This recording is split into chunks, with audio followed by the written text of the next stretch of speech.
Hello everyone, welcome back to the leaders talks. So दोस्तों, आज leader talks में हम लेकर के आए हैं how to be a pro in the corporate world series का फर्स्ट एपिसोड, जिसका नाम है कॉर्पोरेट कैट फिशिंग। मतलब इंटरव्यू के समय में सपने और ज्वाइनिंग के बाद सदमा।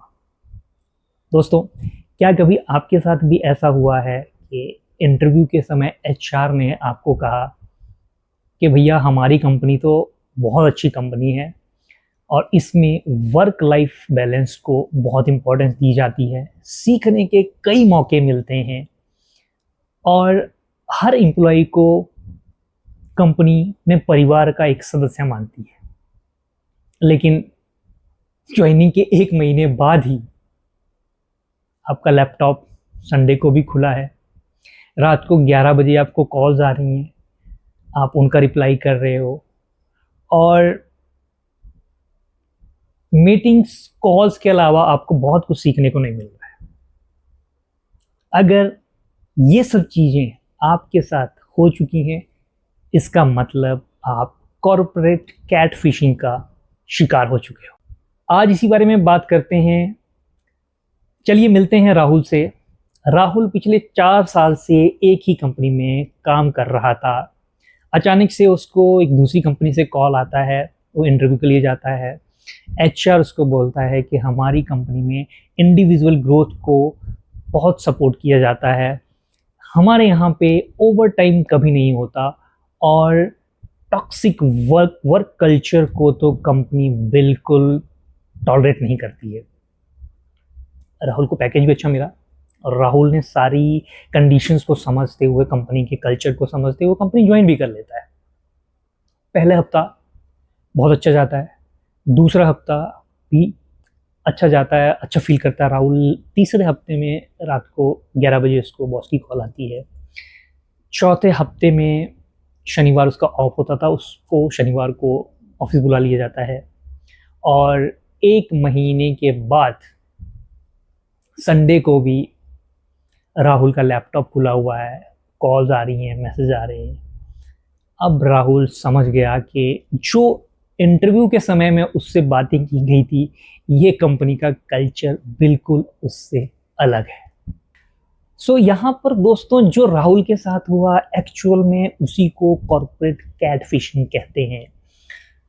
जिस तरह से सोशल मीडिया पर एक इंसान होता कुछ और है, लेकिन वो अपना चेहरा बदल देता है, अपनी डीपी बदल देता है और अपने आप को कुछ और शो करता है, इसी तरह से कॉर्पोरेट कैट फिशिंग में भी कंपनियों का, अधिकतर सभी कंपनियों का नहीं होता है लेकिन ज़्यादातर कंपनियां ऐसा करती हैं कि उनके अंदर का माहौल कुछ उस तरह का होता है, लेकिन वो दिखाती इस तरह से हैं कि हमारा माहौल, हमारा कल्चर, हमारे वैल्यूज़ बहुत अलग हैं, बहुत डिफरेंट हैं, बहुत अच्छे हैं।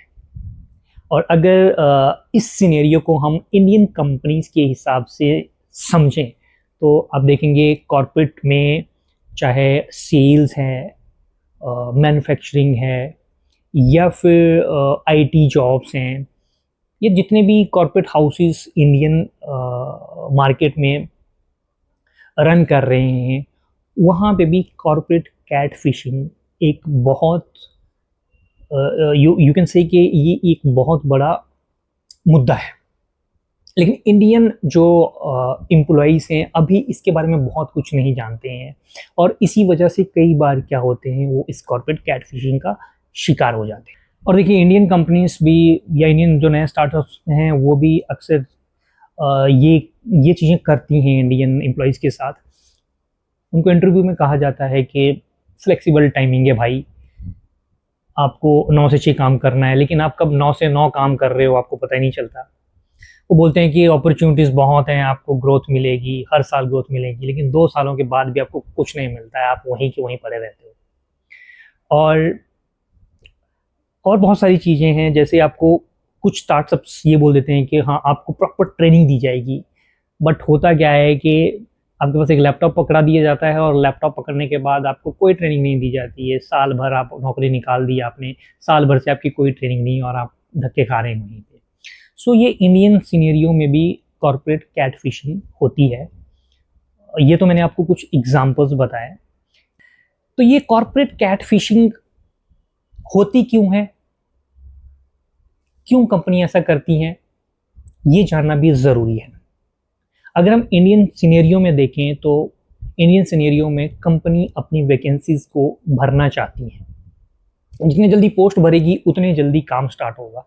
तो वो अपनी कंपनी को इस तरह से दिखाते हैं कि एम्प्लॉय उसकी तरफ अट्रैक्ट हो और जल्दी से जल्दी डिसीजन लेकर के जल्दी से जल्दी उनकी पोस्ट भर जाए। ये कंपनी का पर्सपेक्टिव होता है। और एम्प्लॉय कॉर्पोरेट कैट फिशिंग में क्यों फंस जाता है, क्योंकि वो R&D नहीं करता है, उसको सारी चीज़ें अच्छी दिखती हैं सामने से, पैकेज थोड़ा सा ठीक ठाक मिल जाता है, इसलिए वो बिना R&D करे बिना सोच समझे इसमें फंस जाता है। अच्छा, अब ये कॉर्पोरेट कैट फिशिंग में आप फंस तो गए, लेकिन कॉर्पोरेट कैट फिशिंग से बचा कैसे जा सकता है, ये आपको जानना ज़रूरी है, क्योंकि इससे आपका समय और आपकी एनर्जी और आपकी मेंटल पीस तीनों बचेगा। देखिए दोस्तों, कॉर्पोरेट कैट फिशिंग से बचने के लिए मैं आपको एक फ्रेमवर्क दे रहा हूँ और इसको आपको लिख लेना है। जब भी आप इंटरव्यू के लिए जाएं तो आप रियल REAL रियल इसको ज़रूर माइंड में रखें। अब रियल क्या है मैं आपको समझा रहा हूं। रियल के R का मीनिंग है रिसर्च। जब भी आप कंपनी में इंटरव्यू देने के लिए जा रहे हैं, सबसे पहले उसके बारे में रिसर्च करिए। लिंक्डइन पे उसका प्रोफाइल देखिए, उसके एम्प्लॉयज़ के प्रोफाइल देखिए, उसके रिव्यूज़ को देखिए। दूसरा, ग्लास डोर करके एक जॉब और करियर की एक वेबसाइट है, आप उस वेबसाइट पे जा कर के इस कंपनी को सर्च कर सकते हैं, क्योंकि उस वेबसाइट पे गुमनाम एम्प्लॉयज़ होते हैं। मतलब किसी एम्प्लॉय ने कोई कंपनी छोड़ दी, लेकिन ग्लास डोर पे जाता है और अपनी सैलरी के बारे में लिखता है, वहाँ पे उस कंपनी का अंदर का कल्चर कैसा है उसके बारे में लिखता है, नाम नहीं लिखता है अपना, सारी इंफॉर्मेशन उस कंपनी के बारे में देता है। तो आप ग्लास डोर जैसी वेबसाइट्स को चेक कर सकते हैं, उससे आपको हेल्प मिलेगा कि ये कंपनी अच्छी है या ख़राब है। तो ये है R फॉर रिसर्च, जो आपको करनी है इंटरव्यू में जाने से पहले। रियल के R के बाद आपको E को भी समझना ज़रूरी है। E का मतलब है इवेल्युएट। अपने HR को ही नहीं बल्कि अपने रिपोर्टिंग मैनेजर को भी इवेल्युएट करिए। उसका कम्युनिकेशन लेवल क्या है, वो आपसे किस तरह के क्वेश्चन करता है, ये भी आपको समझना ज़रूरी है। E के बाद A का मतलब है आस्क रिवर्स क्वेश्चंस। जब भी आप इंटरव्यू देने के लिए जाते हैं तो केवल कंपनी ही आपसे क्वेश्चन नहीं करती, बल्कि आपका भी ये फुल राइट है कि आप भी कंपनी से क्वेश्चन करो। तो आप क्या क्वेश्चन कर सकते हो? पहला क्वेश्चन आप पूछ सकते हो कि मेरी जगह पे जो इंसान था वो इस नौकरी को छोड़ करके क्यों गया। दूसरा क्वेश्चन आप कर सकते हो कि इस टीम के वर्किंग आवर्स क्या हैं। तीसरा क्वेश्चन कर सकते हो कि इस कंपनी या इस टीम की करंट चुनौतियां क्या है। और ऐसे ही कुछ क्वेश्चन और भी आप कर सकते हो जो आपको लगता है कि मेरी करंट पिछली जॉब के हिसाब से मुझे ये क्वेश्चन करने चाहिए। वो क्वेश्चन आप जरूर HR के सामने या कंपनी के सामने रखिए। इससे आपको उस कंपनी के अंदर क्या चल रहा है ये इंफॉर्मेशन मिल जाएगी। सो दोस्तों, लास्ट में रियल के L का मतलब है लुक फॉर रेड फ्लैग्स।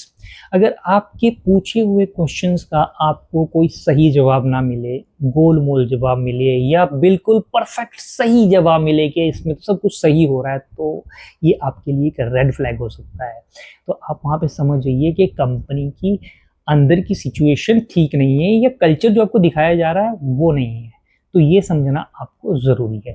तो ये था रियल एक फ्रेमवर्क REAL। अगर आपने ये इसको समझ लिया और नौकरी पे इंटरव्यू पे जाने से पहले अगर आपने रियल को सर्च कर लिया तो आप परफेक्ट कंपनी, परफेक्ट नौकरी, परफेक्ट जॉब चुन पाओगे। तो अब राहुल ने क्या करा, राहुल ने तुरंत नौकरी नहीं छोड़ी, राहुल ने अपनी स्किल को इम्प्रूव किया, उसने नया नेटवर्क बनाना स्टार्ट करा, अपने लिंक्डइन प्रोफाइल को इम्प्रूव करा, और फिर राहुल ने एक दूसरी कंपनी ज्वाइन कर ली, रियल REAL फ्रेमवर्क को अपने माइंड में रख करके दूसरी जॉब गेट कर लेता है। सो दोस्तों, कॉर्पोरेट कैट फिशिंग में फंस जाना ये कोई एक्स्ट्राऑर्डिनरी बात नहीं है, ये ऑर्डिनरी चीज़ें, हमारे साथ ऐसी चीज़ें होती रहती हैं, बट इससे बाहर आप आ सकते हो। इस तरह की जो एपिसोड्स हैं, वीडियोस हैं, हम इसीलिए लेके आ रहे हैं कि अगर आपकी कॉर्पोरेट लाइफ में आप भी कहीं फंसे हुए हो तो उससे बाहर कैसे निकलना है, उसके रास्ते हम आपको बताएंगे। सो हम इस सीरीज में कुछ इसी तरह के एपिसोड्स लेकर के आएंगे जो आपको एक नई टर्म को, एक नई ट्रेंड को समझाएंगे, और वो ट्रेंड जब आप समझ जाओगे तो आप कॉर्पोरेट वर्ल्ड में एक प्रो की तरह बिहेव करने लग जाओगे। तो हमारे साथ बने रहिए, इस सीरीज को देखते रहिए, और अगर आज का ये एपिसोड आपको लगता है कि किसी दोस्त को जो नौकरी ढूंढ रहा है उसको शेयर करना है तो ज़रूर कर दीजिएगा, क्योंकि आज का ये एपिसोड उसकी ज़िंदगी को चेंज कर देगा और उसे कहीं गलत कंपनी में जाने से रोक देगा। सो दोस्तों, अगले एपिसोड में कुछ इस तरह के नए कॉन्सेप्ट के साथ, नए ट्रेंड के साथ फिर से आपके सामने हाजिर होंगे। तब तक दीजिए इजाज़त। Bye bye, take care, see you.